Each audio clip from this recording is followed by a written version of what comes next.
നമസ്കാരം. എല്ലാ UK മലയാളികൾക്കും ഗുഡ് മോർണിംഗ് UKയുടെ മോർണിംഗ് ന്യൂസിലേക്ക് സ്വാഗതം.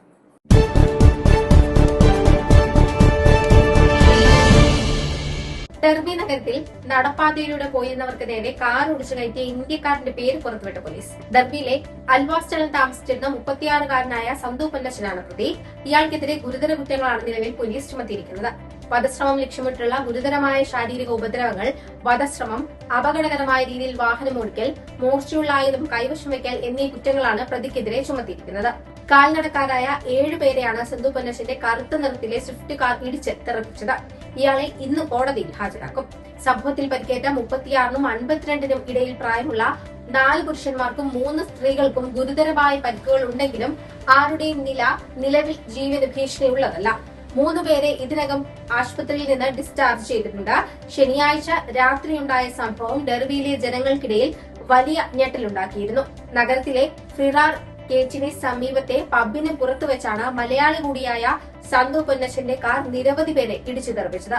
അപകടം നടന്ന് 7 മിനിറ്റിനുള്ളിൽ ഇയാളെ പോലീസ് അറസ്റ്റ് ചെയ്തിരുന്നു. ഇറാനിയൻ ആക്രമണങ്ങൾക്കെതിരായ പ്രതിരോധ നടപടികൾക്കായി മിഡിൽ ഈസ്റ്റിലേക്ക് കൂടുതൽ ബ്രിട്ടീഷ് സൈനികരെയും വ്യോമ പ്രതിരോധ സംവിധാനങ്ങളെയും വിന്യസിക്കാൻ തീരുമാനിച്ചു. പ്രതിരോധ secretary John Hailey Saudi Arabia, Bahrain, Kuwait എന്നീ ഗൾഫ് രാജ്യങ്ങൾ സന്ദർശിക്കുന്നതിനിടെയാണ് അധിക എയർ ഡിഫൻസ് ടീമുകളും സംവിധാനങ്ങളും വിന്യസിക്കുമെന്ന് അറിയിച്ചിരിക്കുന്നത്.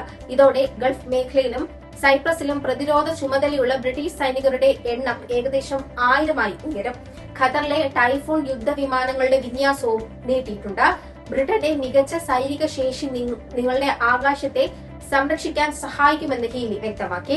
അതേസമയം ഇറാനെതിരായ ആദ്യ ആക്രമണങ്ങളിൽ പങ്കെടുക്കാത്ത രാജ്യങ്ങൾ എണ്ണയ്ക്കായി സ്വയം വഴി കണ്ടെത്തണമെന്ന് ട്രംപ് വ്യക്തമാക്കി. ഹോർമുസ് കടലിടുക്കിൽ നിന്നുള്ള എണ്ണ വിതരണ പ്രശ്നം ചൂണ്ടിക്കാട്ടിയാണ് അദ്ദേഹം ഈ വിമർശനം ഉന്നയിച്ചിരിക്കുന്നത്.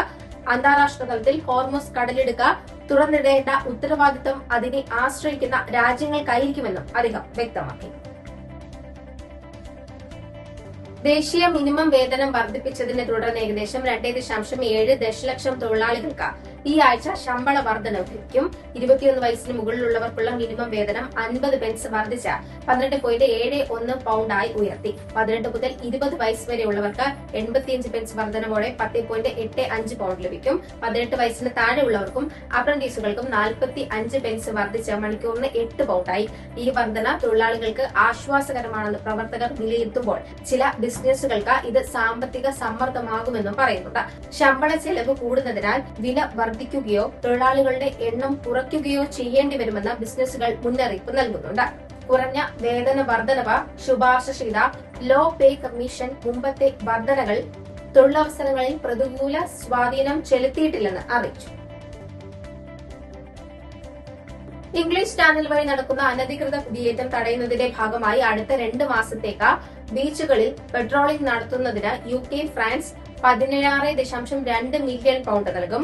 ചെറിയ ബോട്ടുകളിൽ കയറി UKയിലേക്ക് കടക്കാൻ ശ്രമിക്കുന്നവരെ തടയുന്നതിനായി പുതിയ കരാർ സംബന്ധിച്ച ചർച്ചകൾ പുരോഗമിക്കുന്നതിനിടെയാണ് ഈ ഇടക്കാല നീക്കം.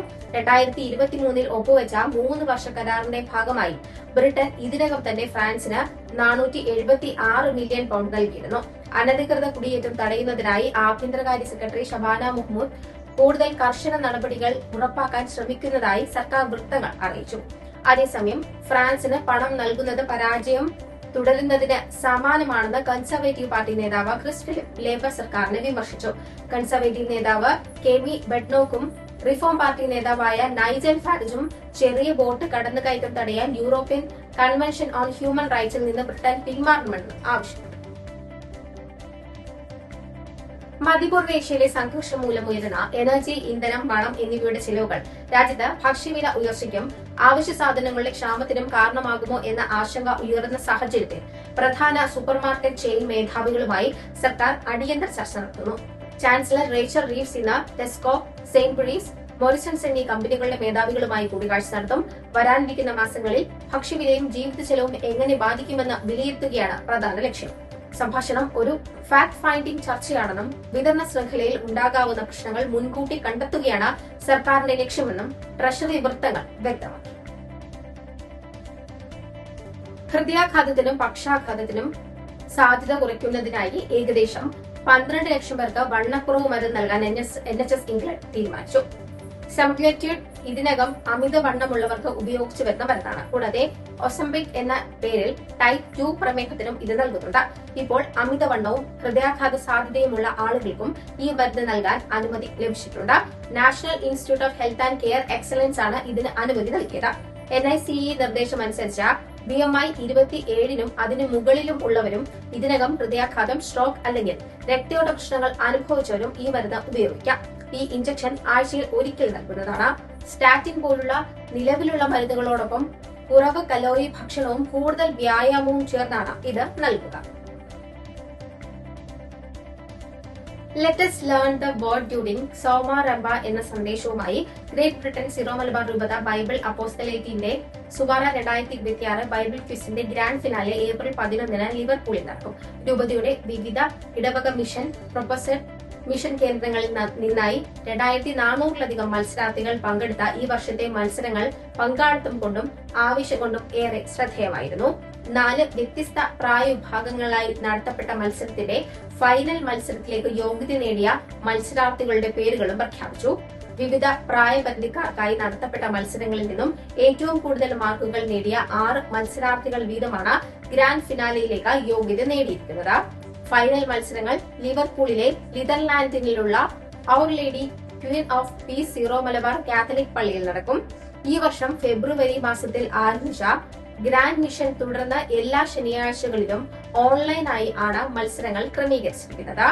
ഫൈനൽ മത്സരത്തിനായുള്ള എല്ലാ ഒരുക്കങ്ങളും പൂർത്തിയായതായി Bible apostolate PRO Jimmichan George അറിയിച്ചു. ലൈംഗികാതിക്രമ കേസിൽ അറസ്റ്റിലായ സംവിധായകൻ രഞ്ജിത്തിനെ റിമാൻഡ് ചെയ്തു. 14 ദിവസത്തേക്കാണ് റിമാൻഡ് ചെയ്യുന്നത്. രഞ്ജിത്തിനെ എറണാകുളം സബ് ജയിലിലേക്ക് മാറ്റും. ജാമ്യാപേക്ഷയിൽ കോടതി ഇന്ന് തന്നെ വാദം കേൾക്കും. Ernakulam judicial first class magistrate കോടതി 1 ജാമ്യാപേക്ഷ പരിഗണിക്കുക. ഗുരുവായൂരിൽ വീണ്ടും വിവാദങ്ങൾക്ക് തിരികൊളുത്തി BJP. സ്ഥാനാർത്ഥി പി ഗോപാലകൃഷ്ണൻ 1977 മുതൽ 2021 വരെയുള്ള ഗുരുവായൂരിലെ MLA-മാരുടെ പേരുകളെത്തിയ ഫ്ലെക്സ് ആണ് BJP വൈസ് പ്രസിഡന്റ് കൂടിയായ ബി ഗോപാലകൃഷ്ണൻ ചാവക്കാട് ഉയർത്തിയിരിക്കുന്നത്. പച്ച നിറത്തിലാണ് പേരുകൾ പ്രദർശിപ്പിച്ചിരിക്കുന്നത്. 50 വർഷത്തെ ഈ അവഗണന മാറണമെന്നാണ് ഫ്ലെക്സിലെ വാചകം. തിരഞ്ഞെടുപ്പ് വോട്ടിംഗ് യന്ത്രത്തിലെ തന്റെ പേര് മാറ്റണമെന്നാവശ്യപ്പെട്ട തൃപ്പൂണിത്തറയിലെ NDA സ്ഥാനാർത്ഥി അഞ്ജലി നായർ ഹൈക്കോടതിയിൽ. അഞ്ജലി PV എന്നാണ് വോട്ടിംഗ് യന്ത്രത്തിൽ രേഖപ്പെടുത്തിയിരിക്കുന്നത്. അത് അഞ്ജലി നായർ എന്ന് മാറ്റാൻ നിർദ്ദേശം നൽകണമെന്നാണ് ഹർജിയിലെ ആവശ്യം. അഞ്ജലിയുടെ ഹർജി നാളെ പരിഗണിച്ചേക്കും. ഇതോടെ ഇന്നത്തെ വാർത്തകൾ അവസാനിക്കുന്നു. നന്ദി, നമസ്കാരം.